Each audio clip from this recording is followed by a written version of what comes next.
As we are moving on to the subject Islam and the economic order, this is by far the most important subject from a practical point of view, and which helps us to understand to a pretty good extent the reality of the modern world in the modern age. Islam and the economic order, this session itself will be divided into a few sub-sessions for our ease of understanding and to deal the subject from a more objective point of view. The first point that we would like to stress upon is that the subject of prohibition of riba. The subject of prohibition of riba. Riba means, what is riba? Riba means interest or usury. What is interest and what is usury? What is the difference between the two?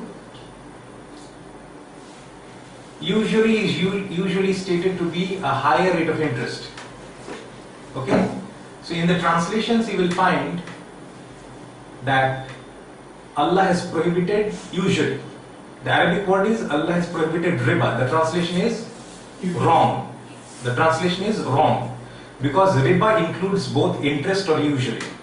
If it includes both, if the translation was Allah prohibits interest, it is obvious that a higher rate of interest is by itself prohibited. Whether small or whether large, it is still prohibited. It is best to use the Arabic word, and hence we will henceforth be dealing with the word riba, and you should be able to understand it. The prohibition of riba.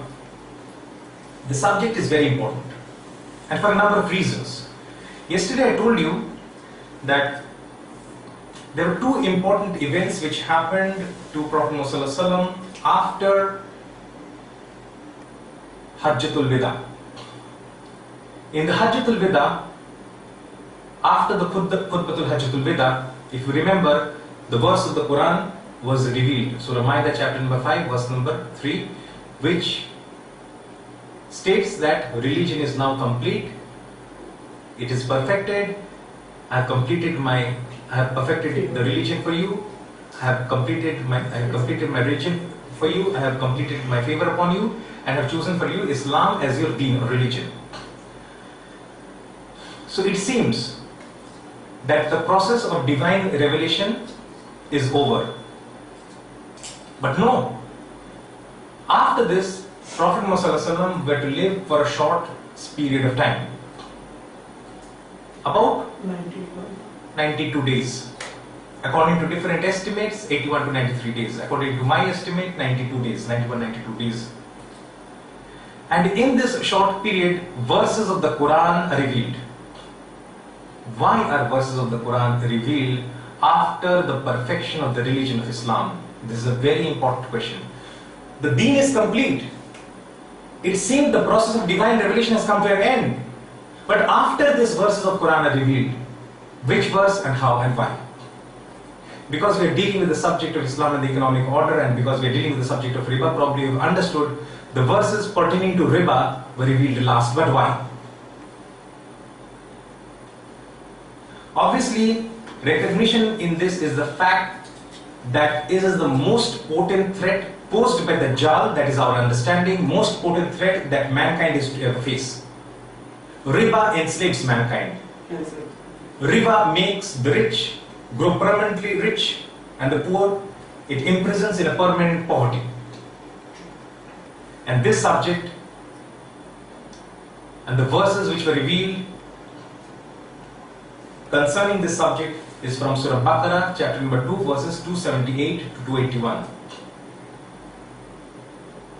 In fact, the prohibition of riba was not, the prohibition of riba had been,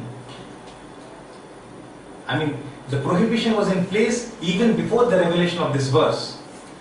It has been revealed gradually. The prohibition of riba was not given on one single day. Verses were revealed which slowly led to the prohibition of riba. So first we will deal with those verses which are concerning the prohibition of riba, and gradually, finally, the prohibition of riba was in place. So the first verse which we are dealing with, which Allah subhanahu wa ta'ala revealed, is from Surah Rum, chapter number 30, verse number 39. This verse says, that which you give in riba for increase through the property of other people will have no increase with Allah. But that which you give for charity, seeking the countenance of Allah, that means the face of Allah means pleasure of Allah, will increase. It is these who will get a recompense multiplied. Here the prohibition of riba as such is not directly mentioned, but it just says if you want to increase your wealth through usurious means, through interest, riba, then it has no rewards in the sight of Allah. But if you give charity, it seems charity means to give away. It seems there is a decrease, but it has multiple recompense in the hereafter. So this is the first verse revealed concerning riba, but indirectly. The prohibition of riba is still not mentioned. The next verse which we will deal with is from Surah Nisa, chapter number 4, verse number 161. Here it is mentioned that they took riba,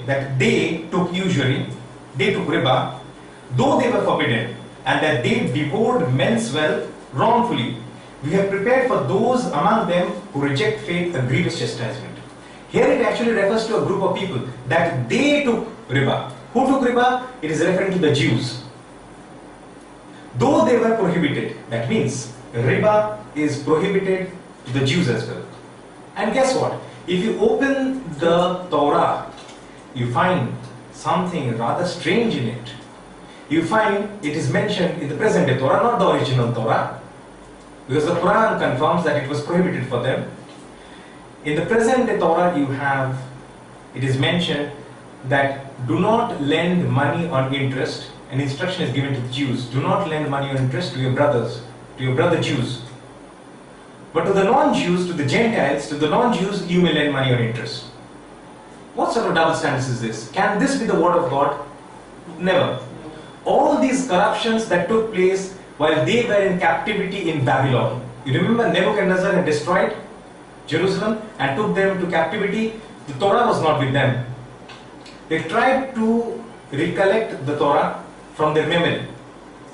And in the process, and also because of influences which were not so religious, deliberate influences, negative influences, a lot of manipulations took place at that time. And these corruptions are what is to be found in the present Bible, in the present day Torah. Okay, so here also riba is not prohibited, but rather the iniquities, the sins of the Jews are being highlighted. The third verse that we are going to deal with is from Surah Imran, chapter number 3, verse number 130. Here it says, O you who believe, devour not riba, doubled and multiplied, but fear Allah that you may really prosper. Here the first prohibition of riba is coming. Right? Do not devour riba, but fear Allah. Do not devour riba. And finally, the set of verses which we are going to deal with is verses from Surah Baqarah, chapter number 2, verses 275 to 277. But let us also include 274, just from one verse before, because there is a continuity. The verse 274 was revealed earlier. So this passage says, those who in charity spend of their goods by night and by day, in secret and in public, have the reward with their Lord. On them shall be no fear, nor shall they grieve. Next, it draws a comparison. So actually the riba, actually the verses are from 275 to 277. So I wanted to give a contrast. So those who give charity, this is the description about them. And those who devour riba, this is verse 25, those who devour usury will not stand except as stands one whom the Satan by his touch hath driven to madness. It says, يَتَخَبَّتُ الشَّيْطَانُ مِنَ الْمَسِّ يَتَخَبَّتُ الشَّيْطَانُ مِنَ الْمَسِّ. That those who devour riba their example is being given, will not stand before Allah except as one whom Satan has by his touch driven to madness. That is because, and the reason is being given, that is because they say trade is like usury. Zalika bi annahum qalu innamal bay'u mislu riba. That is because they say innamal bay'u mislu riba. Bay is the misal of riba. Business, trade is like riba. Next, but Allah had permitted trade and forbidden usury, forbidden riba. Wa ahlallahu al-bay'a wa harrama riba. But Allah has permitted trade, business, but forbidden riba. So if today some people say that what is the problem with interest? It's like business. What is the problem with interest? It's just like business. So this thinking is not just for this age, but this thinking is also for those ages. This thinking has been present since a long time now. Those who after receiving admonition from their Lord desist shall be pardoned for the past. Their case is for Allah to judge. But those who repeat the offense are companions of the fire. They will abide therein forever.